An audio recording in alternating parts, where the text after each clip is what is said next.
So, basic principles of flourishing. So what we're going to look at is we're going to look at the absolute basic principles, the sort of ABCs of flourishing.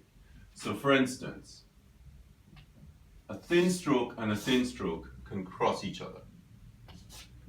A thick stroke and a thin stroke can cross each other, but two thick strokes should never cross each other because they create a hotspot. Multiple strokes should never cross in the same place. So for instance,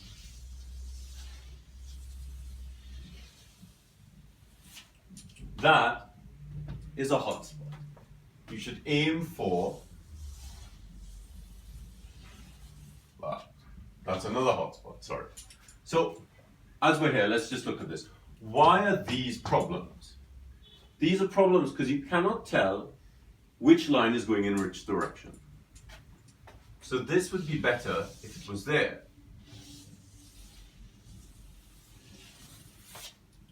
Now, this always seems to happen when you do Spencerian and you get that S. Why? I don't really know. Or aim for slightly lower.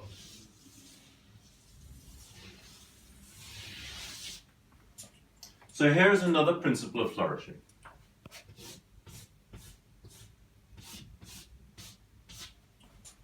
Flourishes that are beautiful are based on ovals.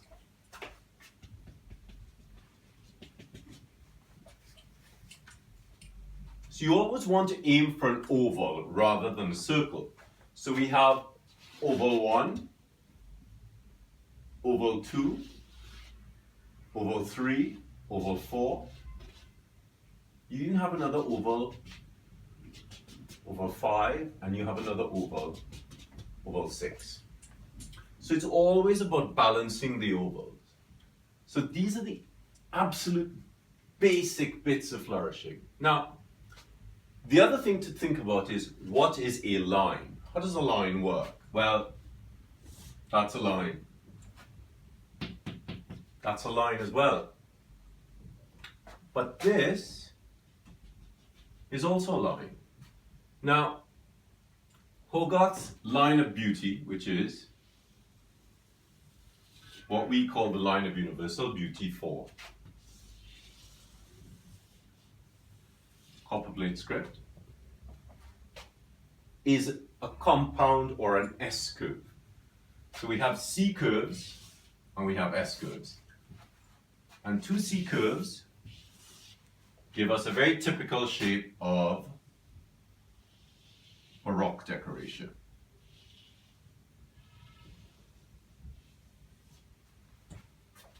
From which we can add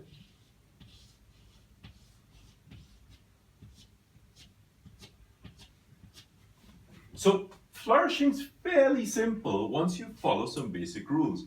And here we see a compound or S curve made up of two C curves. So what we're going to do today is we're going to practice two shapes. Keep your page straight. We're going to practice two shapes. First shape is this. How do we take this and turn it into, notice the line here, that, where this space is equal to that space. I don't want this. That's not right, it's not nice. Because when people do this particular type of flourishing, which is a continuous eight curve loop, they do, instead of doing this,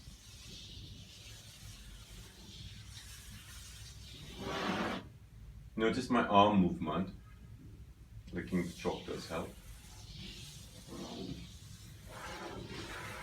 Let's get some new chalk.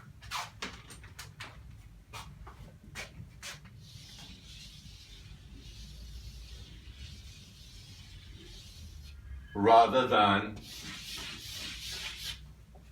so it's all about smooth movement. So how do we go from there to there?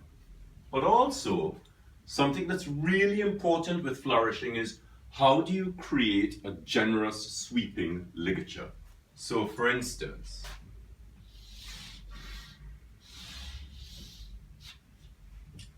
let's add a double ET.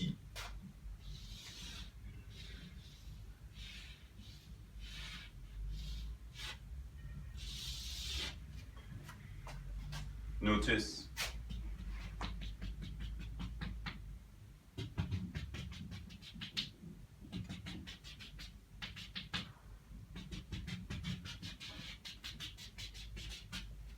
so the flourish is actually a lot bigger than you think it is.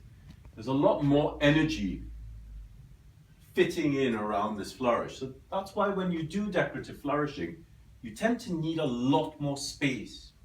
So this is this and this are your C curves. Technically you have a compound curve in here. So let's look at how to get this shape and this shape, okay? Mm-hmm.